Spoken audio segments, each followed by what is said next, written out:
নমস্কার, আপনারা দেখছেন নেশন কিং সমাচার। আর আমি এখন সেই ভূমিতে রয়েছি যে ভূমিতে ওয়েস্ট বেঙ্গল হুগলি। আর এখানে আমাদের পরিবহন মন্ত্রী থাকেন হুগলিতে। আর ওনার নোটিফিকেশান আমি ওনার সঙ্গে অনেকবার বাইটও নিয়েছি, ওনার সঙ্গে কথাও বললাম ই রিক্সা নিয়ে, ব্যাপার রেজিস্ট্রেশন নিয়ে।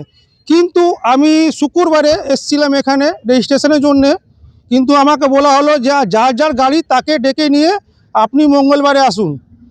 কিন্তু মমতা ব্যানার্জির নাম নষ্ট করে দেওয়ার জন্যে, পরিবহন মন্ত্রীর নাম নষ্ট করে দেওয়ার জন্য এই অফিসটা রয়েছে সামনে, দেখুন অফিসটা। এখানে সকাল 10টা থেকে দুটো ই রিক্সা চালক আমি এসে পাগল মতন ছুটছি, কুকুর মতন ছুটছি, কিন্তু এখানে কারো কোনো সম্মান নয়।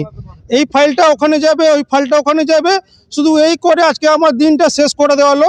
আমি এই নামটা বলুন তো। সৌরভ শাসমল। আপনি কি ব্যাপারে এসেছিলেন এখানে? আমি এখানে আরটিও যে রেজিস্টার হচ্ছে টোটোর, ওই জন্য এসেছিলাম। আজকে না আমি ফার্স্ট দিন এসেছিলাম শুক্রবার, তো আজকে আমাকে বলা হয়েছিল আজ মঙ্গলবার দিন গাড়ি নিয়ে আসতে।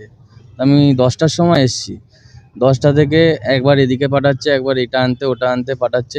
এখন লাস্ট ফিনিশিং এই যে এখন বাজতে যায় 3:17, এখন বলছে আর আজকে হবে না, কালকে হবে। এরম করে আমরা দিন আনি দিন খাই, টোটো চালাই। এবার এরমভাবে রোজ রোজ ঘোরালে আমাদেরও তো সংসার আছে, বলুন। আপনার নাম বলুন। বিশ্বম্বর ঘড়ুই। আপনার কি অসুবিধা স্যার?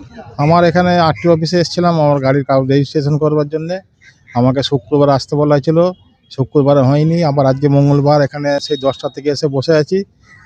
এখন বলছেন অফিসার যে আজকে হবে না, আবার অন্য দিনকে আসুন।